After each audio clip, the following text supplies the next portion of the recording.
আমাদের ভাষা রক্ষা এবং আমাদের সংস্কৃতি রক্ষার জন্য যা কিছু করা প্রয়োজন সবকিছু আমি করতে প্রস্তুত ইনশাআল্লাহ। ৭১-এ আমরা স্বাধীনতা ছিনিয়ে এনেছি, ২০২৪-এ আমরা গণতন্ত্র ছিনিয়ে এনেছি।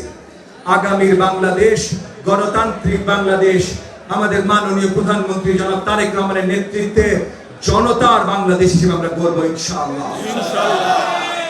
আজকে বিশ্ব মাতৃভাষা দিবসে, আন্তর্জাতিক মাতৃভাষা দিবসে আমি ঢাকা ১৩ আসনের আপনাদের নিযুক্ত, আপনাদের ভোটের মাধ্যমে নিযুক্ত এমপি হিসাবে, সংসদ সদস্য হিসাবে আমি আপনাদের কাছে আজকে আবার নতুন করে প্রতিজ্ঞা করছি, এই বিশেষ দিনে নতুন করে প্রতিজ্ঞা করছি যে আমাদের জাতীয়তাবাদ, আমাদের ভাষা রক্ষা এবং আমাদের সংস্কৃতি রক্ষার জন্য যা কিছু করা প্রয়োজন একজন সংসদ সদস্য হিসাবে, মন্ত্রিসভার সদস্য হিসাবে সবকিছু আমি করতে প্রস্তুত ইনশাআল্লাহ। আমরা কোন ধরনের উগ্রবাদ কখনো মেনে নেব না, আমাদের জাতির বিরুদ্ধে কোনো আঘাত কখনো মেনে নেব না, আমাদের সংস্কৃতির বিরুদ্ধে কোনো আঘাত কোনো সময় মেনে নেব না, আবার আমাদের মহান ধর্ম ইসলাম ধর্ম এর বিরুদ্ধে কোনো আঘাত আমরা কখনো মেনে নেব না।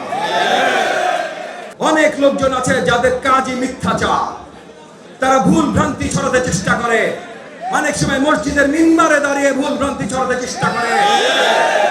তারা বলতে চেষ্টা করে যে আমাদের মহান ধর্ম ইসলাম ধর্ম আর আমাদের জাতীয় সংস্কৃতি দুটা নাকি সাংঘর্ষিক। এটা মিথ্যা কথা। ১০০০ বছর ধরে সাংঘর্ষিক হয় নাই, হঠাৎ কোন কাকমৌলবী আসছে সে বলল আর সাংঘর্ষিক হয়ে গেল, এইটা আমরা মানতে পারি না। মহান ধর্ম ইসলাম ধর্ম রক্ষা যেমন আমাদের দায়িত্ব, তেমন একইভাবে আমাদের দেশ, আমাদের জাতি, আমাদের জাতীয়তাবাদী চেতনা এবং আমাদের সংস্কৃতি, এই প্রত্যেকটা জিনিসের রক্ষা সেইটাও আমাদের দায়িত্ব।